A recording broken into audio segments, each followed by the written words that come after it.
What's going on, Philadelphia Eagles fans? It's your boy Philly Day One, and as you've seen on the thumbnail, AJ Brown has still not practiced. I have some video up here that might show that AJ Brown ain't gonna make this Giants game. He might need a little rest. It's a lot of people on Twitter who's following me who might be thinking of the AJ Brown situation, and this is a cool game to give him a rest. But you also don't want to lose to the Giants twice. So I'd rather AJ be there. If he does rest, we get the win out of it. You know what I'm saying? That's a smooth situation. And that's what we thought we was going to get with Jalen Carter being out. The Giants game, we had a whole lot of people who didn't play in that Giants game just because we figured it would be like a little bye. So if this is the same situation, this time we get the win, everything's cool. Everything cool. We still got Devontae, Dallas Goedert's in there. So, you know what I'm saying? Everything should be cool. Jalen Hurts. I see WIP talk about Jalen Hurts doesn't want to go under center. We did really well with him snapping the ball out of center, from under center. And they said he don't want to do it. He's giving some pushback about it. And it just don't seem like Jalen Hurts, in my opinion. We're gonna watch the video and let them say what they got to say. But I'm gonna give you my thoughts on it. And that just don't seem like something that Jalen Hurts is gonna give you a whole lot of pushback off of if it'll help the team win. We're gonna get into that. Jordan Mailata gets the chance to go and get some revenge against these edge rushers that made him look very subpar, made him look very average in the last meeting. This is a very good revenge game. If everybody's going there with that mindset, Jordan Mailata is one of the people who understand this as a revenge game. It can be hyped up in that direction.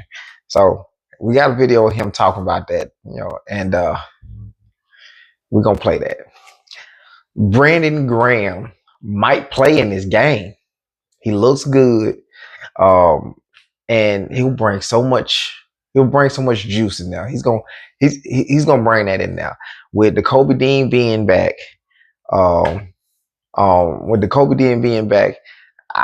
This defense can be very, very dangerous. Outside of the Kobe Dean being back, Jacorian Bennett has been practicing, and you remember how Dory Jackson was getting some extra reps in with Quinyon Mitchell. Jacorian Bennett been getting some extra reps in. Is that something to say like he might start, or he might be playing as cornerback 2? Could be. He's got all the tools to do it. So, man, that's the topics, man. So let's get into it.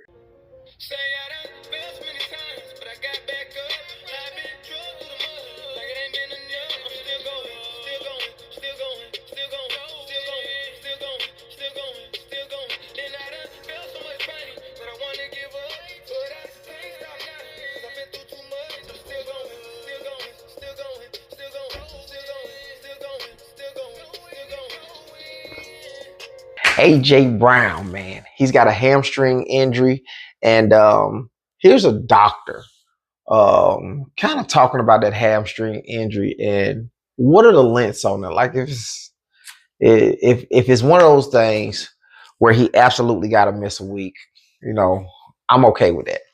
But let me run the video for you and let you hear what this doc is talking about when it comes to that hamstring. Unfortunately, AJ Brown strained his hamstring.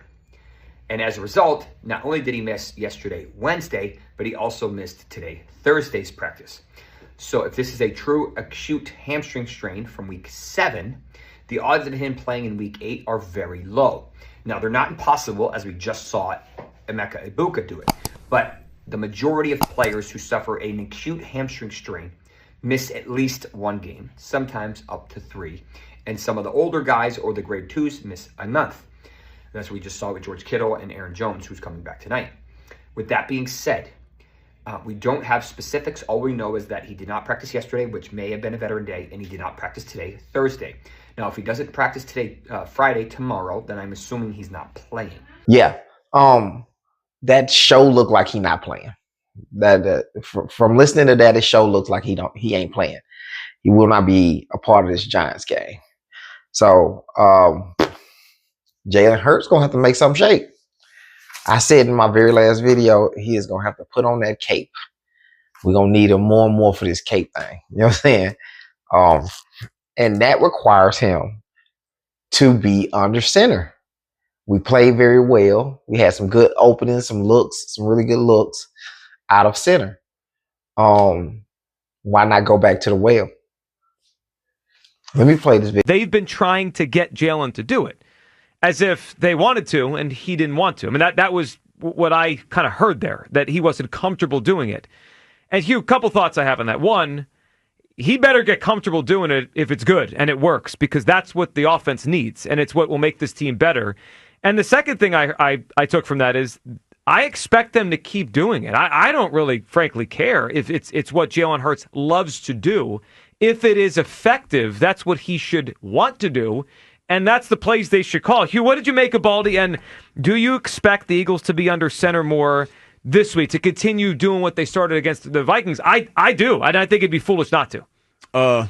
Answer your second question first. No, I don't expect them to be under center. No, I don't expect that to be the case. I think that was done under necessity. When Cam Jurgens went out, I think the offense changed. Now, I think there's a hope that that's the case, but Baldy also said something in that cut that really jumped out to me. Jalen doesn't like to turn his back to the defense. And when I think of that, I think of him making it easier for him to read and decipher what's going on. Because think about it like this, Joe. You turn your back to the defense, and then you have to surveil the whole field in a split second. You know, folks, when a quarterback's back, he has to process a lot of information very, very quickly. And it sounds to me like Jalen doesn't like to do that. So you're right. Yeah. I don't see it. Don't sound like Jalen Hurts to me. Maybe he's not comfortable with it. Jalen Hurts will learn that thing if it's helping us win games. If we're moving the ball and things like that, and it shows to be something that we can use, he will learn it. You know what I'm saying? Because all he cares about is winning. He's proven time and time again. He don't care what it look like, long as he winning. And it just don't make no sense for me to be like, all he cares about is winning, long as he can see the defense the whole time. It don't make sense to me. So I'm not saying they lie. It just don't make it. It just don't sound like Jalen Hurts. From what we've seen, it don't sound like him. Jordan Mailata was very vocal about him having the worst game of his career playing that Giants game. And let's hear what he said. You know, I just feel like I played my worst game of my career 2 weeks ago, and you know, I wasn't happy with that. And so for me, it's just like gonna let's go out there and do my job, do a better job than I did last time. But it's Kelly Green, so I'm excited about that. But at the end of the day, it's the next game. What about it do you think made it next game?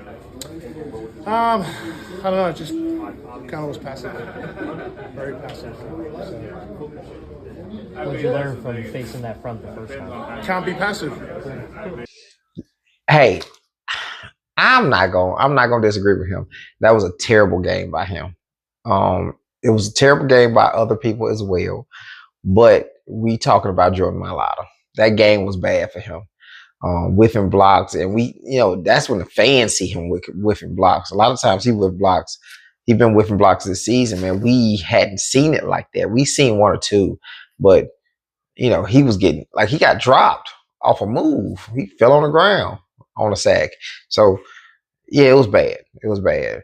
He got time to redeem himself. This is the game where he redeems himself and go out there and play very, very well against a very good defensive line. So we're not gonna put that past him, man. He ain't playing against no bums. He's playing against a very good defensive line. So Jordan Mailata, I have no doubt that he's gonna come out there and he's gonna be Jordan Mailata. We need him to be. So Brandon Graham was practicing. He ain't got no sleeve on, no braces, nothing. He went through drills. He looks good. Brandon Graham is going to bring some run stopping. He's going to bring pass reps abilities. He gets to the quarterback fast. And at 37 years old, man, we're going to see how much juice he still got left, man. And I'm excited to see it too. He get to go out there against the Giants and put on a good a display of offense. I mean, a great display of defense. While we on the defensive topic, man, Jacorian Bennett has been going through a tough time mentally, to where he want to say after the injury he was in the depressed state. He didn't say depressed state, but he said it was a very tough time for him. And this is kind of what he said in that interview. I was telling everybody, like, these past 2 months, probably like the toughest months of my life for real. Just from like getting traded, that's the business, but just kind of getting adjusted to getting hurt to, like, oh no, it just felt like it was just something out there, something like another thing after another thing, you know what I'm saying? And so, man, it was definitely tough, but I learned from it. Always have faith, I'm a firm believer in that, and I'm a firm believer that everything happens for a reason. So I'm gonna build on it, continue to be who I am, and just do everything I can, help the team win. Jacorian, you said Yeah, in that interview, he seemed like he was going through it. Hopefully this does not affect his confidence, because the biggest thing with Kelee Ringo, he has all the tools to do what we need him to do when we need him to do it. Kelee Ringo lacks confidence. And I think that is the biggest part of his game that sucks. He does not trust his speed. He does not trust his strength. And it shows on the field when he's letting lesser than receivers get open. Jacorian Bennett is about the same way. Very, very fast dude. Very strong dude, but he has got to have that confidence. Are we looking at the same player? Kelee Ringo is a great special teamer. So we can't have Jacorian Bennett be Kelee Ringo. He's not going to play special teams. He's only a corner. So we'd rather somebody, one of them two, be very, very good as cornerback too. Or we got to go get Denzel Ward, which I'm not opposed to. All right, outside of that, Nakobe Dean and Zach Bond being back together means continuity in this linebacker room, and which is very much needed. Nakobe Dean tends to get the best out of players. Now, I've seen Zach Bond mic'd up. He's not that kind of dude. You know what I'm saying? He's trying. I can see him trying, but he's not that kind of dude to get the best out of his people. Like he asked Jalen Carter, very subtle, very what you call it. Hey man, let's go ahead and let's go and get a sack. Go fuck some shit up. It's not of hype. You know what I'm saying? But he's trying. That's really not his role. His role is really just to go out there and compete and lead by example. Nakobe Dean is gonna get people to do stuff, run through a brick wall for him. So I think them two pairs, it's a great pair. Nakobe Dean do all the dirty stuff, and then you got Zach Bond flying around. Great pair. I hope that they play more together, and it's only gonna make this defense better. So we're gonna see what that's like, man. That is all I got for y'all today, man. Like, comment, subscribe if you like this content. And we out. Let's go Birds.